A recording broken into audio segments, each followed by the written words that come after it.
हाँ जी, ये किसका घर है? कौन सा आपका कमरा? इधर दिखाओ हमें, बताओ।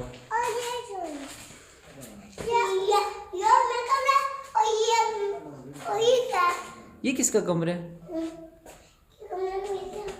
है? अच्छा, और वो आगे भी तो एक कमरा है ना, वो किसका है? पापा का और मम्मा का है। तो फिर ये वाला तो ड्राइंग रूम होगा ना? अच्छा, ये आपका कमरा है।